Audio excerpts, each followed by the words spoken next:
আসসালামু আলাইকুম, সকলকে জানাই আমার ফেসবুক পেজ এবং ইউটিউব চ্যানেল লিভারগিন পাওয়ার স্বাগতম। তো সকালবেলা চলে আসলাম বীজতলা জমি চাষ করার জন্য। তো যে চাষ করছে উনি হচ্ছেন আমার নতুন গাড়িটি সে চালাবে আর কি, আমারই ভাই বাদার আর কি। আজকে থেকে উনি চালাবেন গাড়িটি। গাড়িতে সরে নেন, নতুন না, হাত বেশি। আর আঁকা ঢালা দেন হ্যাঁ, হয়েছে নামান নাক বড়।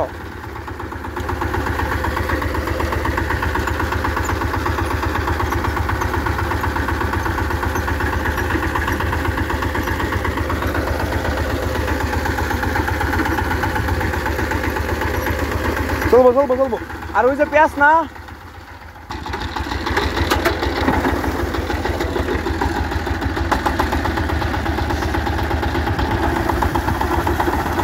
তো শুরু হয়ে গেল চাষ। পাওয়ার দেন আরো, পাওয়ার দেন।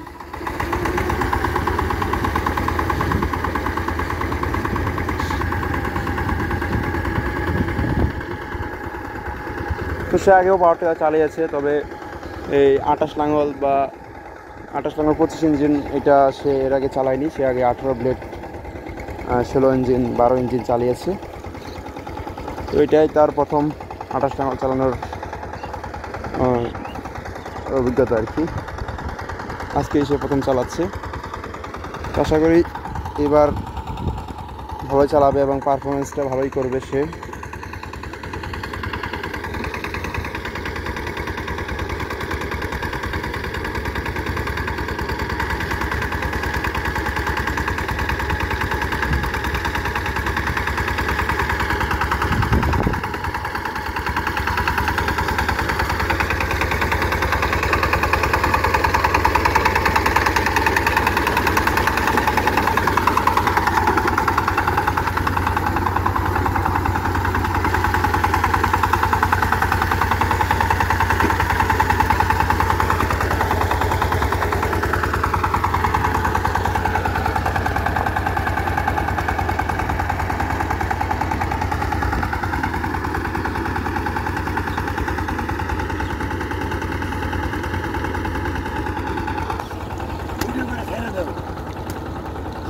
হ্যাঁ ব্রো, এই পাইপটা এনে তুই মুখটা দিনতে পাশে দিন, তাহলে ইন্দা চাকরা নিয়ে যাবো না।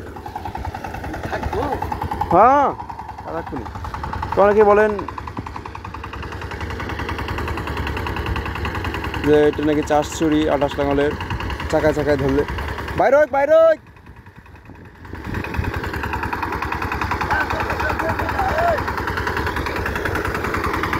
তো না, এটা আসলে চাষ চুরি হয় না। এটা মূলত হয়েছে এটার যে ফালের শেপটা আছে আর তো ভিড় হয়ে যেমন চাকার ভিড়।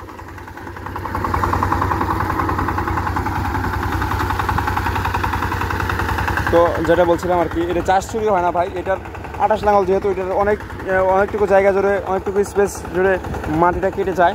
তো চাকার যে আয়রন চাকা যেটা আছে, লোহার চাকার পাশ দিয়ে মাটিটা কেটে যায়। তো যার কারণে এটা যদি আমি চাকায় চাষ করি তাহলে কোনো সমস্যা নেই, কারণ চাষ ঠিকই হয়ে যাচ্ছে। তো এটা নিয়ে কোনো মন্তব্য করবেন না কেউ। যারা 28 লাঙ্গল চালান তারা অবশ্য জানেন যে এটা কতটুকু জায়গা ধরে চাষ করতে হয়। অনেকে বলতে পারেন আবার সাইলেন্সার দিয়ে ধোয়া বেরোচ্ছে কেন?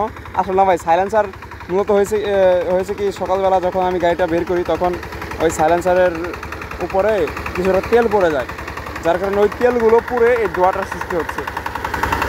তেল পুড়ে যাচ্ছে, ইঞ্জিন কিন্তু ধোঁয়া দিচ্ছে না। সাইলেন্সার পুড়ে তেল এখন পুড়ে যাচ্ছে, সেটার ধোঁয়াটা দিচ্ছে। তো সকলে ভালো থাকবেন, সুস্থ থাকবেন। ভিডিও এখানে শেষ করছি। সকলকে অসংখ্য ধন্যবাদ। আসসালামু আলাইকুম।